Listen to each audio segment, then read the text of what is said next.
انوکھا انصاف۔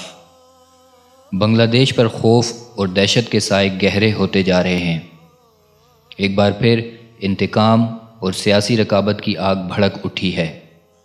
انڈین نواز کٹ پتلی وزیر اعظم حسینہ واجد انتقام کی صدا بلند کر رہی ہیں۔ نام نہاد جنگی جرائم کی عدالتوں میں انصاف کا قتل عام جاری ہے۔ بنگلہ دیش میں اسلام پسند اور محب وطن افراد کو دار پر لٹکایا جا رہا ہے، جن میں سر فہرست جماعت اسلامی بنگلہ دیش حالیہ دنوں میں ایک بدترین ظلم و بربریت کا شکار ہے۔ اس ظلم کے جواز کے لیے جھوٹ پر مبنی الزام لگایا جا رہا ہے کہ یہ پاکستان کے حامی ہیں۔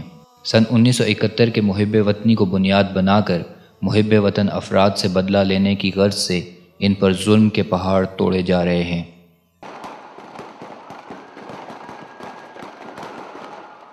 اور جو اس ظلم کے خلاف آواز اٹھاتے ہیں انہیں سڑکوں پر گھسیٹا جا رہا ہے۔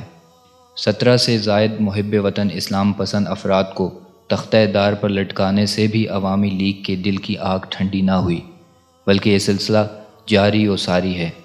حالیہ دنوں میں جماعت اسلامی بنگلہ دیش کے سیکرٹری جنرل 67 سالہ علی احسن محمد مجاہد اور بنگلہ دیش نیشنلسٹ پارٹی کے رہنما سابق وزیر 66 سالہ صلاح الدین قادر چودھری پر 71 کی جنگ میں جنگی جرائم کرنے، نسل کشی، اغوا اور تشدد کے جھوٹے الزامات عائد کر کے ان ناکردہ جرائم کی پاداش میں دونوں رہنماؤں کو تختہ دار پر لٹکایا گیا، جو اپنے قائدین کی طرح انڈین نواز بنگالی حکومت کے آگے جھکے نہیں، بلکہ یہ کہتے ہوئے کہ کلیوں کو میں سینے کا لہو دے کر چلا ہوں، صدیوں مجھے گلشن کی فضا یاد کرے گی،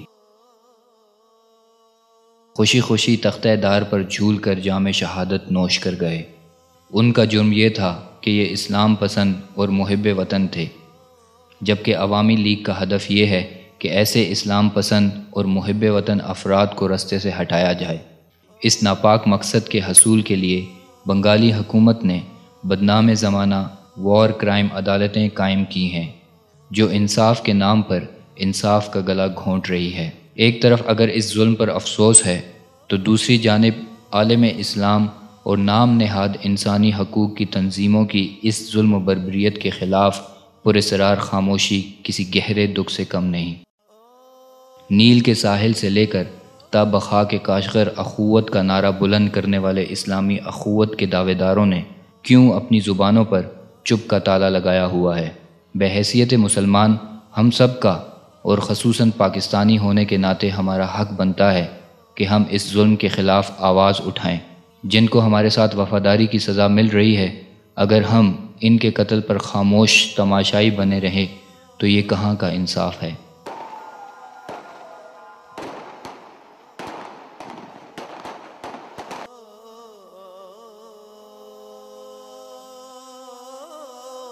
جس طرح حکمرانوں کا فرض بنتا ہے بین الاقوامی پلیٹ فارم پر اس ظلم لامتناہی کو روکنے کے لیے سنجیدہ آواز اٹھائیں، تو عوام کا بھی ملی فریضہ ہے کہ ظالم کا ہاتھ روکنے کے لیے اپنی آواز بلند کریں، کیونکہ منفعت ایک ہے، اس قوم کی نقصان بھی ایک ہی سب کا نبی، دین بھی، ایمان بھی ایک، حرم پاک بھی، اللہ بھی، قرآن بھی ایک، کچھ بڑی بات تھی ہوتے جو مسلمان بھی ایک۔